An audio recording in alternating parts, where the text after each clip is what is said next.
Hey, thank you for tuning in to What Happened TV. This podcast highlights different influential public figures that have a unique story and are making an impact within our community. This is your host, Jean St. Jean, also known as Gino, and I have a very special guest on my podcast today. He is well known in the Orlando community. He is a son, a brother, and a father. He is a real estate consultant and real estate investor. He is the man, the myth, the legend, Bryan Russi, ladies and gentlemen. Thanks, Thank brother. you. Thanks, brother, for taking time to come on my podcast, man. For sure. I'm honored, man. I've been watching your content for quite some time, and yeah, man. You have a very unique story that highlights, your grit, which propelled you to where you are and all your accomplishments today. The first thing I wanted to ask is how was growing up in Orlando? I guess particularly in the Americana area, as you would always post. Yeah. Well, I mean, I come from humble beginnings, obviously, right? Blue collar family. Coming up, it was good. I grew up in a good household. I think like a lot of our parents, especially from our generation, they put in a lot of work. They worked a lot of hours. At least mine did. So I think ultimately that's what ended up taking me on the trajectory that I went. Maybe just listening to the wrong people, families working and all that stuff. Like it happens to a lot of kids, Yeah. But all in all, it was a good upbringing, as far as family goes. That's dope. That's dope, man. Hmm. I know before coming to real estate agent, I know just watching and following your story, something propelled you to there. I know you were incarcerated for quite some time. And I know I have an image here. You made this post. It read, "There isn't any other way that I can imagine having made the choices I did. Out of them rose the man I am proud to be today. It's my journey." Can you tell us about this quote and what it means to you and why did you choose this route, the route of real estate?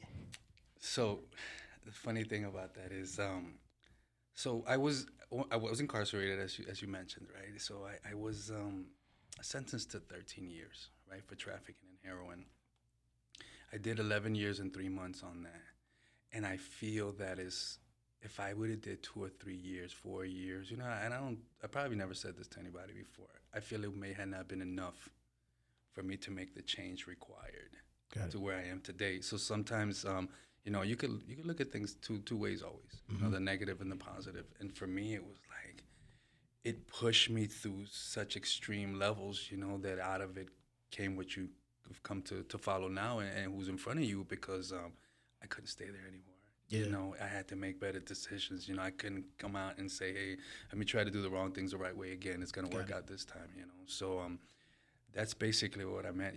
Like I wouldn't. There's no other way that I could have been here today. I had to go through those things. Got it. Because some people they'll get incarcerated. They spend half a night, Yeah. come out, and they never go back. Yeah. I was so deeply rooted in that way of life. Like that's all I wanted to be ever. The biggest Got it. dope boy possible. Yeah. And it was ignorance. And it was Yeah. just what was in my surroundings at that time. What I Got it. aspired. Like those guys got the cars, Yeah. the girls, and all Yeah. this other stuff. I want that. Yeah. Let me go ahead and take mine. Yeah. Yeah. So ultimately, I just did a small pivot in my life. Moral it. compass changed a bit, Yep. and I kept bringing myself to the table. So I just put that energy into the right thing. Let's just say, right. Got it. Got it. Got So it. that's what I meant by that. Got it. Got it. Got it. Dope. That's cool, man. I guess like what are your focuses right now? Like what are you working on in real estate today? As of last year, we were talking about it earlier, the Dubai trip. Yeah. We ended up, my partner and I went to Dubai for a real estate conference, and Got we it. were invited by some, just to say, people that were very involved in that. Yep. And it was very eye opening, to see how the culture was there, the way they handle money, the way they handle development, the way they handle just life in general was much different, than Yeah. what we're used to here. Yeah. So that got me thinking, man, I want to go into development. I know real estate. I'd been doing renovations, traditional real estate. I've done now for 8 years. Literally, like 9 months after I was released, it took me 9 months to get my license. Yeah. Usually, it takes people about 2-3 weeks to get approved. Got it. For me, it took quite a few times to go before the board and explain my situation and such. And I get it. Yeah. That's how it should be, right? Yeah. So I got through that, started my traditional business in real estate, selling and buying for clients that, Yeah. with their primary homes. Mhm. And I became top 500 agents within, I think, my third year. My third wow. year, and Yeah. at that time there was like 20,000 agents in Central Florida, so Yeah. it was pretty cool. Now we have even more than that. I think like 30. Everybody and their Yeah. mother has a real estate Yeah. agent Yeah. license right now, right? Yeah. Yeah. So I went through that path, and I started understanding like, okay, what am I in this for? So I love helping people, but I'm in it for profit Got it. initially, Yeah. primarily, and then that's how you find your way after Got that, it. right? A lot of people nowadays, they'll sugarcoat. Oh, I love helping people. I'm like, Yeah. well, do it for free then. Yeah. Yeah. If you Yeah. love it that much, Yeah. right? So as I became aware of here was a clutch piece. I ended up landing an account with a bank. Oh. So I was selling foreclosures for them, and that was, I mean, that was an obstacle itself. But I had a mutual friend that went to bat. He got me in with the banks, and then at the end, we went through all that, Yeah. and they were like, "Okay, Brian, we just got to do a background check on you." Oh, wow. And I was like, man, and we're talking about 3 weeks of literally going back and forth negotiations of why I should be the guy that's going to handle their assets locally. Yeah. And they were like, man, we didn't know that you had a felony, Yeah. And I was like, well, I do. Yeah. So long story short, 2 or 3 days passed. Some talking went behind, closed doors for the people that were going to bat for me or whatnot. And it happened. So I went on to sell like hundreds of foreclosures for them over 3 years. Yeah. And within that, I was seeing what any investors were doing because the investors were buying these properties. Yeah. And then a lot of times they would come back to me and say, hey, Brian, can you sell it for me? Yeah. So I'm like, wait, this guy bought this house for 120 and he's selling it for 350. Wait a minute, this is something, I'm missing something here completely, Yeah. So it got my wheels turning. Because again, remember, I never really worked in life. Yeah. Up till then. Yeah. Maybe like Taco Bell when I was 16 Yeah. and that lasted 3 weeks, right? Yeah. So I said, man, this is a way. Yeah. I still can't get my family. This is how crazy and how powerful the limiting beliefs of whole families are. Yeah. I still to this day can't talk to my family or my mom about, I just left Americana right now. She's watching my son. Yeah. And I'm like, Mom, why don't you get some of this money with me? You got money put up. Exactly. Let me go ahead and make you X amount of dollars. Exactly. Oh, I don't know. That seems like there's something weird about that, you know? And it's just, so I don't even have those conversations anymore. I just throw them in there every now and then, see what happens. Yeah. So that is where I was coming from. So I'm like, damn, people, okay, yeah, it's happening because I'm here in the middle of it. Yeah. So I finally took the leap of faith, and I ended up by getting my first flip with my boy Kenneth Guzman, right? Yeah. And it was a hustle too, because here I remember clearly at that time I may have had like $90,000 to my name, right, saved, right? I'm just gonna give you real world figures, and I knew that it was gonna take roughly about $60,000 to hard money loan to buy this first property. Yeah. So I tell Ken, I said, Ken, man, can you come up with X amount of dollars, which was half, right? Yeah. He says, yeah. At that time, I had a pre-approved loan from Amex for $40,000. Oh, wow. Personal loan that you can like immediately just claim, right? Yeah. So I called him and I'm like, hey, what does this look like? How would, he said, well, you can have it in 3 days. You're already approved, no problem. We'll put it in your bank account. And then and it was like simple interest. So it's like, I would literally, if I held those 40,000 for like 3 months, I paid like $700 in interest on it, right? So I was like, yes, let's do it. Yeah. So that's how I bought my first flip. We made $100,000 profit on the first flip. Wow. 4 years ago, 4 or 5 years ago now. Yeah. And I was hooked. Yeah. So I was like, man, this is where it's at right here. Yeah. And Ken, Ken's in mortgages, so he was, his focus was elsewhere. I said, no, I got to keep some of this going all the time. And I've been doing flips consistently since then. I didn't stop. At my peak, I think we had 5 or 6 of them going at one time. Yeah. But I've never left the traditional side. So I'm saying all that to tell you now I'm getting more into the development side. We've started new construction on some projects. I'm managing funds for a lot of investors that either do joint ventures with us or they just put their money with us for over a year span. We pay them a healthy interest on it, and everybody wins. Yeah, that's good. So that's where my focus is. And ideally, we'd like to have the conceptual plans for a small neighborhood by the end of the year. Yeah. Yeah, no, that's dope, man. I know you highlighted in your story too what made you go to the development side. I know you were saying like you wanted to kind of like get away at one point. I know you had your daughter, she was sick. Sure. Can you tell us more about that? So my daughter Liliana Russi, she was born 3 months after I was released Department of Corrections. She was conceived while I was on in work release because they would allow you to go home like for 8 hours on the weekend. Got it. And that's where Lily was conceived at, but she was born 3 months after I got out. Got it. Right. So she was born, and then I want to say 10 days before she turned 3, she was diagnosed with Wilms tumor, which is cancerous, and she battled for 2 years with that. It was very promising. We were gonna win. She got cleared. I mean, it's just a roller coaster. And at the end of the day, it came back. It kept coming back really aggressive, and she lost the battle. So she. It took definitely obviously an impact that you can't. It makes an impact on a person that's comparable to none. Yeah. None. No pain or no tragedy in my eyes. Yeah. Is as bad as losing a child, right? Yeah. And she died in my arms at home. So it was a lot, And at that point, I just like, man, I don't want to be in people's faces. I don't want to be selling. I don't want to be helping nobody. I don't want to do none of this stuff. Yeah. Yeah. So what happened is I had just started. Well, I was on my way with the flips. Yeah. And it allowed me to create a even better income doing those things and not having to be so hands-on. It's everything, you put the deal together, you analyze the numbers, you underwrite it, and you let the crews take care of it after that. You just hire the people who are going to take it. So it was very no-brainer for me. Yeah. So that helped me to be able to see, what was out there, Yeah. And then the natural direction of things takes me into development, because it's like I'm doing the renovations, and I mean honestly, the renovations, if we stay between $300,000 and $500,000 purchase prices, all the ones that I take down or that we acquire, we make anywhere from $50,000 to $100,000 minimum on each one. Yeah, minimum, and we haven't, knock on wood, we haven't taken any losses. We're at 100% still in 4 years. Hey. So yeah. I pride myself in that just because I've learned to analyze the market. Yeah. The market's telling us what it is already. Exactly. We're just interpreters of it. Exactly.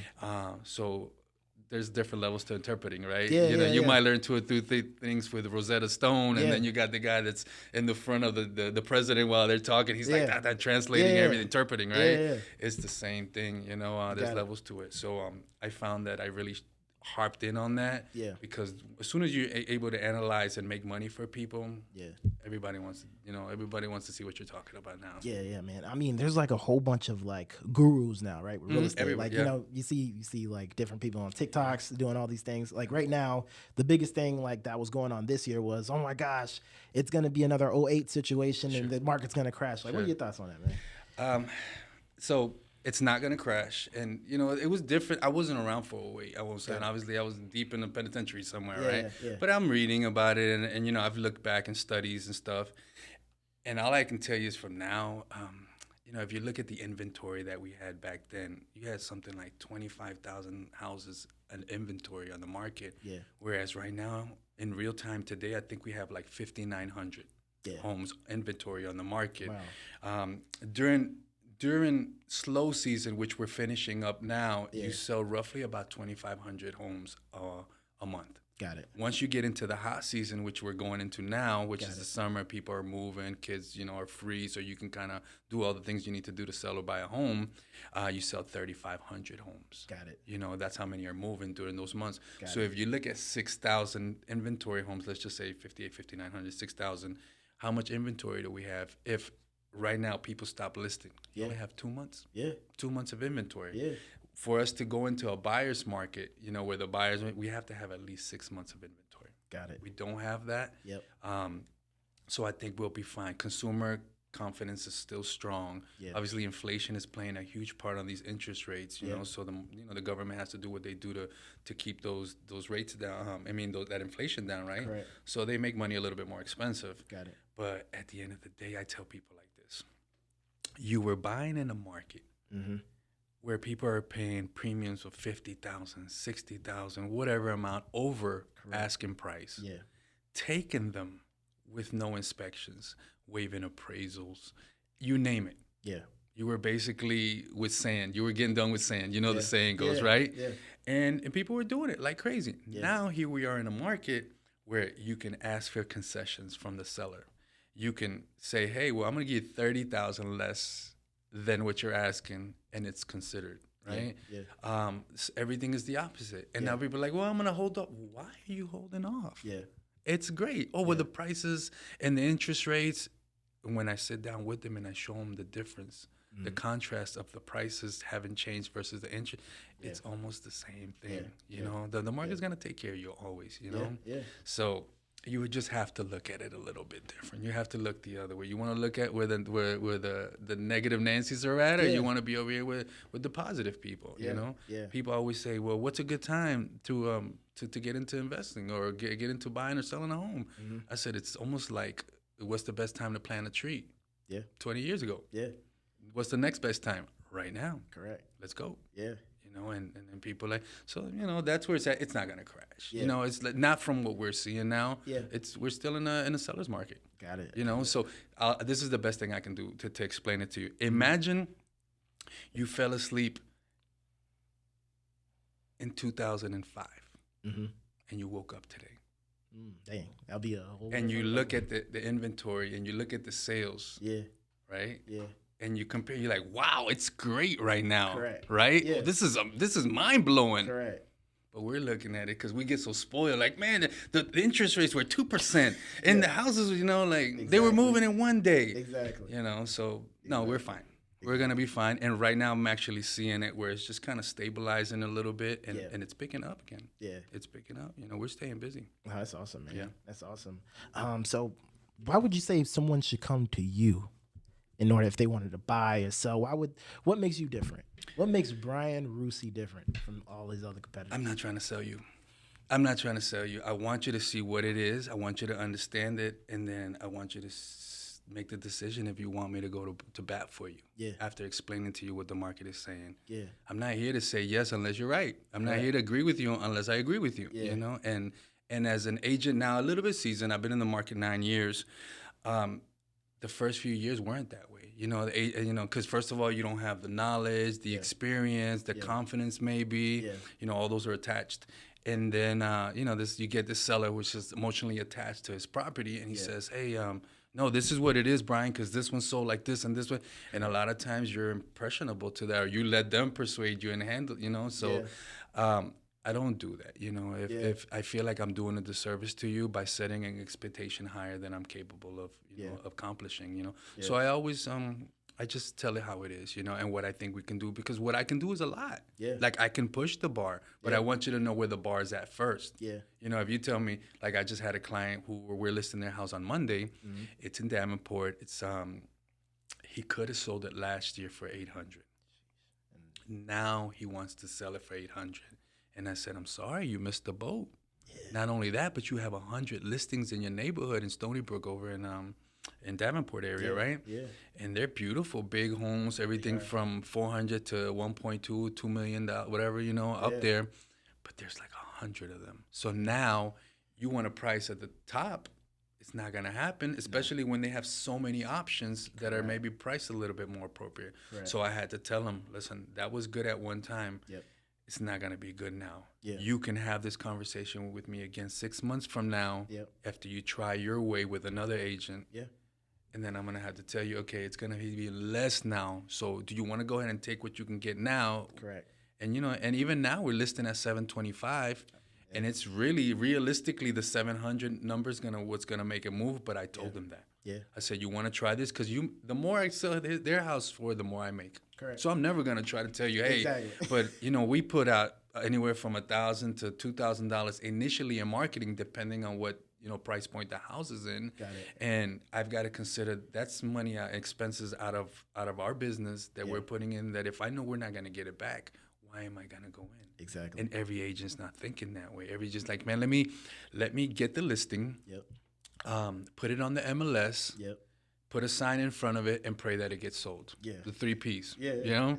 And that ain't gonna work. No. Especially today, we're in a skill-intensive right now market where you're gonna have to definitely be able to explain to your clients, hey, this is how it's gonna work out. Got it. You know, this is what I can do for you. If you want somebody that can come and just say yes to everything you're gonna say, that's fine. But you're gonna see that it's a lot more costly for you in the long run. It really is. You know? No, You know, right now, like, the longer you wait, you know, the market right now, like I said, I feel it's a little stable now as far as how it was dropping from last year. But anything can happen, you know. I'm not talking about extreme either. I'm not talking about it's gonna crash, but the prices are slowly going down. So you know, you wait 3 months. All right, well, we may have to take that 10% down. Yeah. You know, and then we look at the market, and there's pockets that are hot still. Yeah. You know, the east side has some pockets that are there. Azalea Park, those type of they move fast. You know, College Park, Winter Park, Meadowwoods. Yeah. There's some pockets they'll sell. You sell them you price them well or close to the top, they're gonna go. Got it. Yeah. No. And another thing is, like, you know, you're a very hard worker, man. There's another post that that you posted. I guess some dudes didn't show up for the job, and you know, when I first saw it, I was like, man, you know, Bryan, you know, some people were saying Bryan just threw some dirt on his arm, man. You know what I'm saying? He was just doing it for the book. Like, what was going on that day, man? You know what? So a lot of people that follow me or know me, they know that I'm a funny guy, right? Yeah. I love humor, right? Yeah. Even being on the block back in the day, growing up, no matter what, humor was always an outlet, right? It's always something that no matter where you're from, it keeps your spirit happy, you know, right? The smile always does something to you. So I that's my outlet a lot of times, right? So I do a lot of posts on Facebook. I do a lot more Facebook than Instagram. And people get used to it, right? They laugh, oh, he's clowning or whatnot. And this time that was not the case, because sometimes you'll see me in a suit with the shovel or something, and like, okay, Bryan's lying, but you know, it's a prop, right? It's a joke.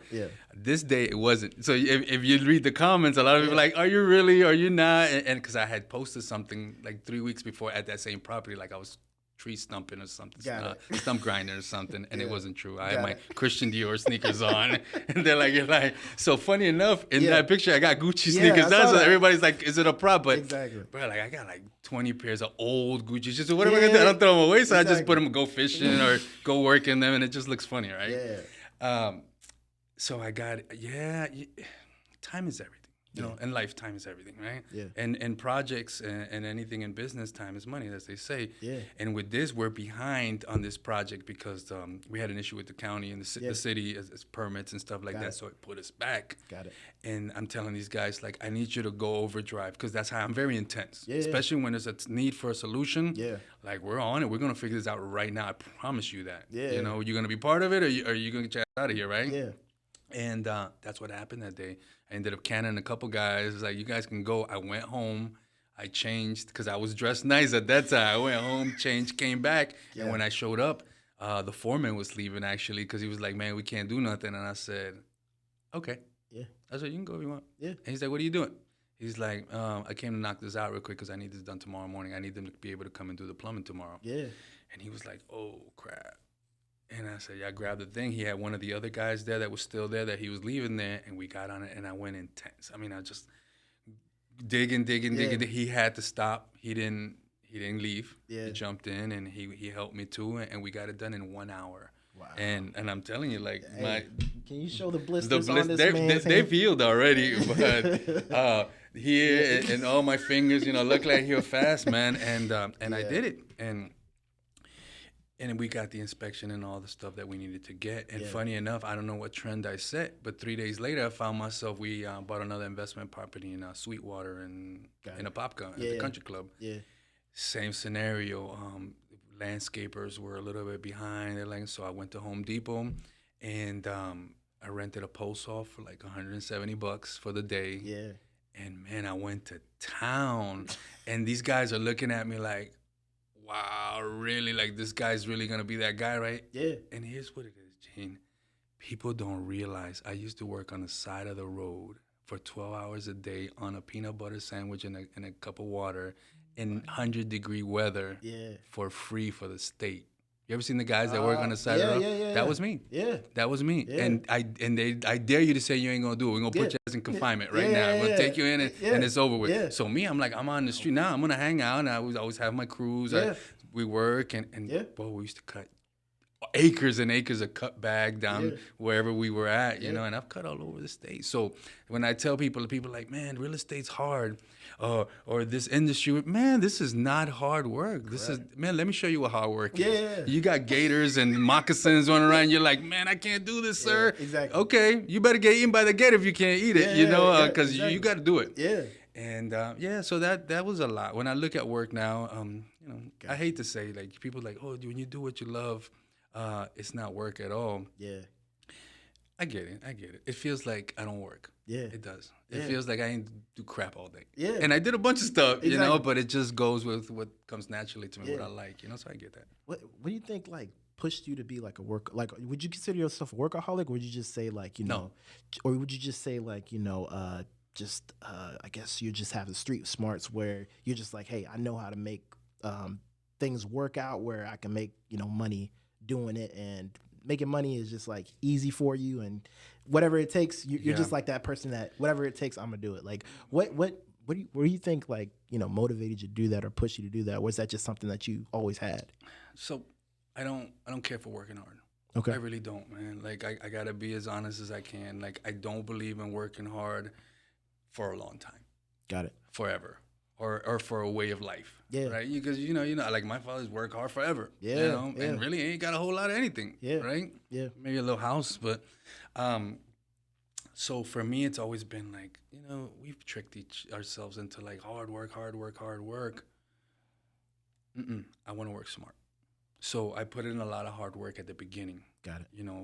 and anything you jump into. I don't care if you're at McDonald's, if you're at, Tire Kingdom, or if you're in real estate. Initially, when you're going in, you want to establish yourself and who you are and what you're capable of doing, right? Yeah. So that's why I worked hard, because I wanted people to understand, like, this is where I can push to. Yeah.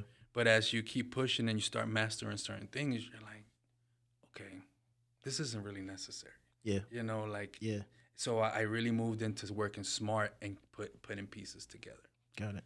So that was it. From the traditional side of real estate, it's still hard work per se, like say prospecting calls, follow-ups, reaching out to people, door knocking and stuff like that.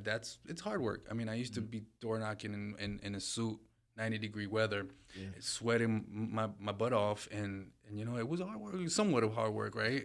But I'm not doing that anymore. Yeah. I can. Yeah. I can jump back in and do it. I can go train somebody and say, hey, listen, we're gonna go door knock today, and I want you to watch me. Just stay by me, right? But I can do that now. Yeah. Do I want to? Do I need to? No, because now I've evolved. I think life is a progression. You always, if you're happy doing what you want and you want to stay at that level forever, fine. It's what you make it. Yeah. Nobody's going to find themselves. Nobody's going to find the right way. You're creating it. Yeah. I always tell people that, man. I'm like, man, I just got to find myself. What are you going to find? Yeah.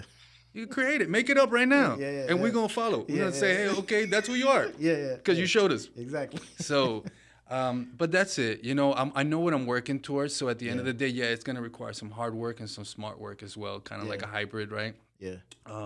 Because I'm working towards a certain net worth, let's just say, and for me to live passively within 9 years, because I want to retire. I'm 46 now. Got it. I thought when I got out of prison, I thought I'd be retired at 50. Didn't work out that way. And plus, I wasn't looking at things, you're growing. Yeah. And now it's 55, but now I have a solid plan. I'm comfortable with it. I know what it is. So I just have to work towards it. So when I wake up every day, I'm not waking up like, hey, I got to work hard or I got to work smart. I got to plug into place what's going to get me to where I need to be 9 years from now. Correct. Which is ultimately right around 60 million in net worth. Got it. Got it. So that'll allow me to live passively the way I need to do, because I need at least 100,000 a month to live passively. Got it. Got it. If I want to buy a Lambo, if I want to buy, that's how I envision, and that keeps me moving. Got it. Those goals will draw you towards them. Yeah. Because a lot of times willpower will only get you so far. Yep. You accomplish a goal and you're like, hey, I did it, boom, I'm cool, and then we sit there for a year, 2 years, Yeah. So I need my goal to be so big, my vision to be so big, that if you and I get into business or anybody else comes to me, like, your vision, your dream can live within that, or at least, attach itself to it. Got it. How important are relationships in this business? Huge. They're huge in how important they are, but the thing that can't be missed here is the genuine relationships. Yeah. You can create relationships all the time, but what quality of them do you have? And when you align yourself with individuals that are like-minded or really buy into what you're saying, or you buy into what they're, then that's when the magic happens, because I don't like to be in strong relationships with individuals and we're not making something happen. Yeah. You know, how is what you, because you can be a photographer, a podcaster, a philanthropist, Yeah. whatever. Yeah. There is something that can come away from us being in a friendship or some type of strong relationship, Yeah. you know? Yeah. Or I should be able to come to you and say, hey, can you help me with this? That's in your department. Yeah. And then we piggyback off of that. You Got know, it. nobody succeeds alone. Correct. Relationships are important. Yeah. But more importantly is the quality of them. You Got it. know, I think my circle has gotten even smaller Mm. as I'm advancing and progressing. Got it. You know, at the beginning you're like, yeah, and you're open to ideas, you're learning Yeah. and stuff Yeah. like that. But then as you get stingy or greedy with your time and your energy, Yeah. you start really like looking at it. But it all comes down to you.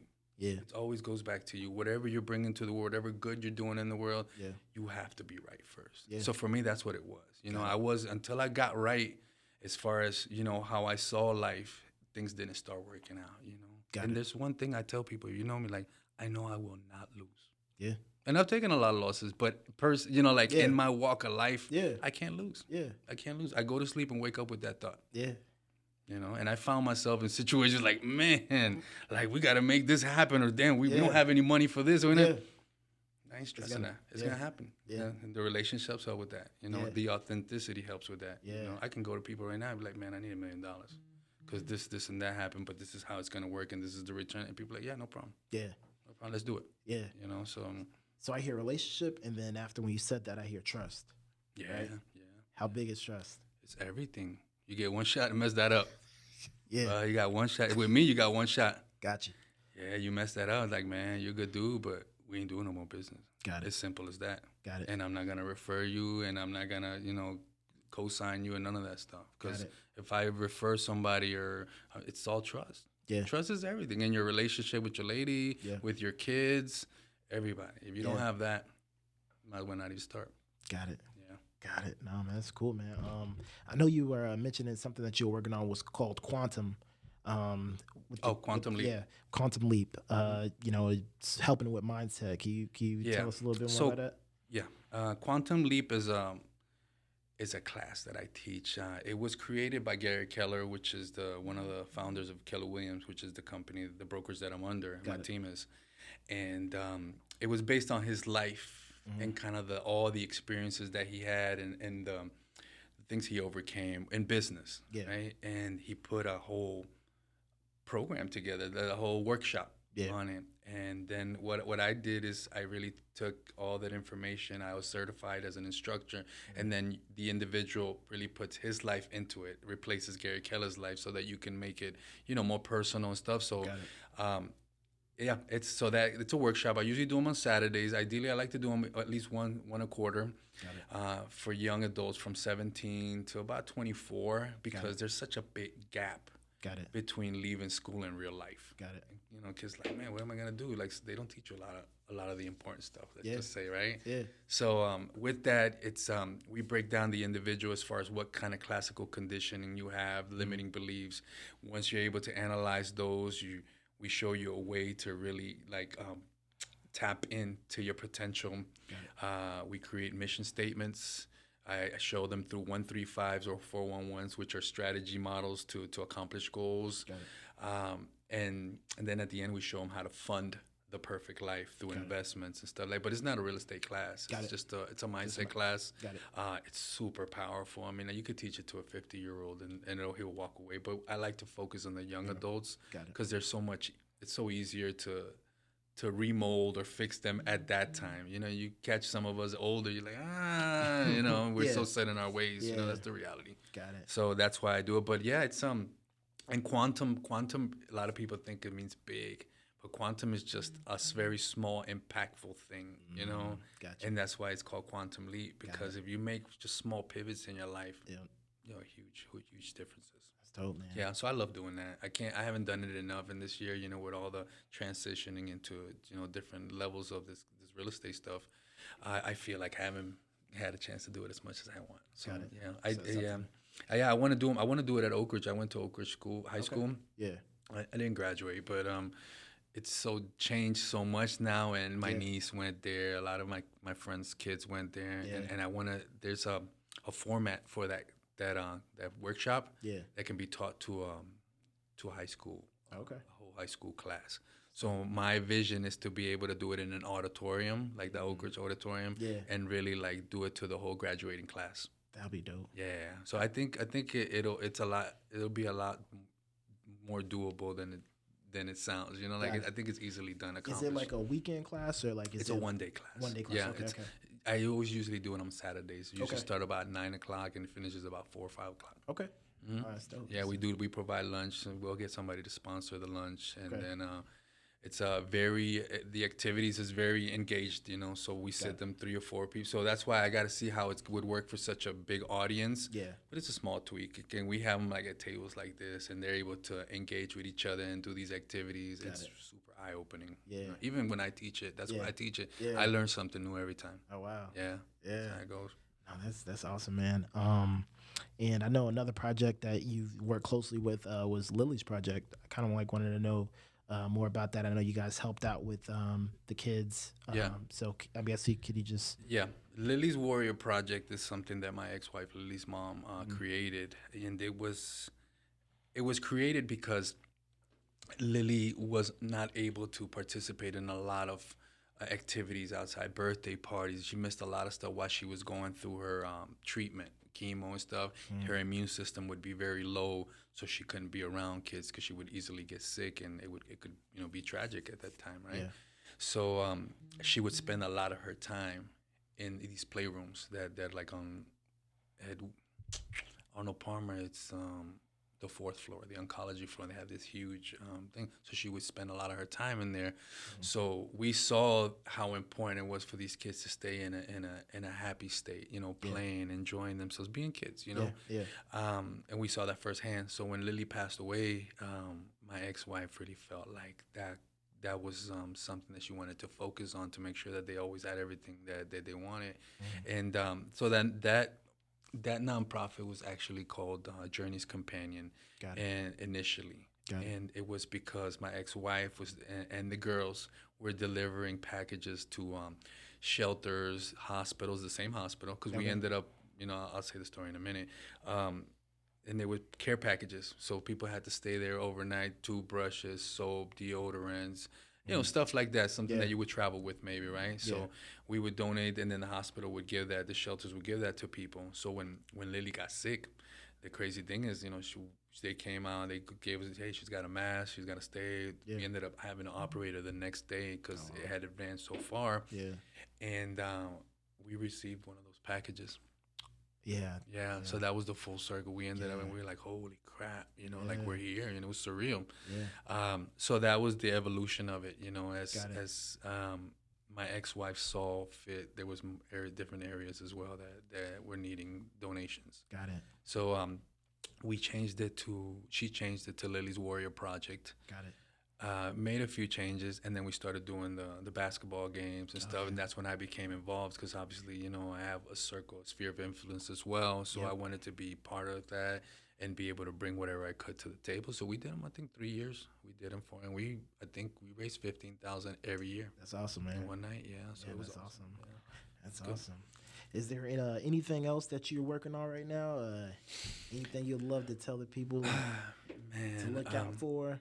nah, I mean everything is real estate related right now that I'm really focused on. Again, it's renovations is what we're doing a lot of right now. Being able to, a lot of times we're bringing neighborhoods back. We Yeah. do 2 or 3 flips and 2 or 3 blocks that are in the same neighborhood, and Yeah. it has an effect. Because the crews that I have now. So right now, what I'm doing is I'm really partnering up or buying into companies that are already affiliated with the same thing: it's construction, air conditioners, roofing, all Got these it. other things we're taking a piece of now. Yeah. Because like it makes sense, right? Yeah. And that's where we're at right now. So being able to provide, I want to start marketing that a little bit more now to the new revenue streams of income Got it. for the roofing, air conditioners, and then I have a stake in the construction crew that does our flips and stuff. So it's gonna be going into that and be able to promote those services for people like yourself or anybody else that may need them. Whether it's you're gonna list or sell a house, or you just outright need something done at your house. I want to be able to do that. So I do that because I like staying within my where I'm comfortable at as Yeah. far as what I like to do. Got it. Right? Some people they're like, I'm a serial entrepreneur, and you're doing, like a club and a restaurant and Yeah. roller Doing everything. skate company Yeah. and Yeah. like things that don't Everywhere. even go and they all Exactly. end up failing because until you have your focus in one place Yeah. to start from Yeah. and really like say, okay, I accomplished that, then you can start branching off. Gotcha. So I branched off. I'm branching off now, and I'm always looking for opportunities, but it's within real estate. It's where I'm strong at. Got it. I don't need to go nowhere else. Got it. Final question for you. Mm-hmm. Real estate. For someone that's just getting into real estate, what would be your advice for them? Know why you're doing it. Really know why you're doing it. It's real estate can be such a showy thing, like it becomes like you see a lot of people, like you see people like, oh, sell this, sell that, and it's a lot of social media stuff, a lot of posting, but Yeah. they're not selling anything. Yeah. I know brokerages right now that are starving, and you see them like, oh, we're doing this, that, and you gotta bunker down Yeah. into what you really want out of it, because Yeah. if you do that, you're not gonna be spending all this time posting fake news Correct. on social media because you've got a number to work towards. Correct. You've got a real way that you're going to get to it. People are like, oh, social media gets you more business, all this. It can, Correct. but the first thing you need to do is be a master of your craft. They're not going to come to you just because you post 10 times a day. Yeah. So if you see, I don't take my social media serious. Yeah. No. Like I say what I want, I Yeah. clown, I Yeah. joke, Yeah. we pass time because I love the people that do reach out to me social media because I do have them. Yeah. But I don't count on that. Yeah. That's not part of my economic model. Like, Got it. I gotta have X amount, and who saw me, who liked me. Exactly. Like, That would be too draining, man. that's my pastime. Exactly. That's my pastime, really. I showcase some of the stuff we do. Yeah. I want people to know what we do. And those things. But I let the more serious stuff. Let Nicole, my partner, do the serious stuff. I'm like, man. So I'm like the anti. They give me a hard time. I give realtors a hard time. Got it. I really do, man. Yeah. I do because I love them, and Yeah. a lot of times I know so many of them, Yeah. and I'm like, why are you wasting your time? Yeah. Like, you're a really good fitness instructor, and you're over here, or you're a really good cook. You should Yeah. have your own business, Yeah. You should be here for a year, make the money you need, and then go into that because Yeah. you're not passionate about this. Yeah. So, I would say really find, make sure you're passionate about what you're Yeah. doing, like that you enjoy sales. You have to enjoy sales. You do. If you don't, for me, I enjoy sales because I like being able to have the influence and the turnaround that you see when you really provide a good service. Yeah. And I get you to understand, like, you should work with me. Exactly. And then when they get it and you're at the table and Yeah. you're like, man, we did this. Yeah. Like, damn, you really sold our house for top dollar in the neighborhood. Exactly. I'm like, I told you I got you, right? Exactly. So, but that comes again from the passion that you have about what you're doing. If you're not, stop faking it, you Yeah. know? Stop gauging who you are, your insides against other people's outsides. Yeah. Stop Yeah. gauging that because you're going to find yourself in a place where, like, man, I see it every day. Yeah. I've seen a lot of real estate agents like really stressed out at the table, like pulling their hair out. And it's like, man, I need this sell. Yeah. And I hear you saying like, hey, like being like that, like causes you to stress out. You wake Right. up like, hey. Yeah, I've been there. I've been there. I've been Okay. there. It's the entrepreneurship path, right? Yeah. But you can't be there all the time. Correct. There's a time and a place for everything. Yeah, I've been stressed. I've been like, man, that's why I don't have no hair now. I pulled it out. Yeah. I pulled it out my first 3 years. Yeah. So now I'm like, nah. So I've set up a system. Got it. Systemize yourself. Got it. Set yourself up a system, time block, and be passionate about what you're doing. That's going to Got get you what you need to do. Because you can't, what you value in life is everything, right? Yeah. And if your values don't align with the discipline that you have, you're never going to get there. You know Yeah. what I'm saying? So what are you valuing? Is it playing Xbox, being at the club? Yeah. Or is it really getting this figure, this number, or this cause, this mission that you want to go on? Yeah. Because if it's that, you're not going to be on Xbox or hollering at girls or following after this and that because you're focused on this, Correct. Correct. So definitely let your values align with your purpose, Awesome. Yeah. Well, I guess like, can you tell the people how to reach out to you if they need to get in contact with you? Yeah, you could reach me at Bryan at rcinternationalrealestate.com. That's my email. My You can call me on my personal number, 407-353-5107. Now, it's highly guarded, but I'll give it out, because I can't think of my office number right now.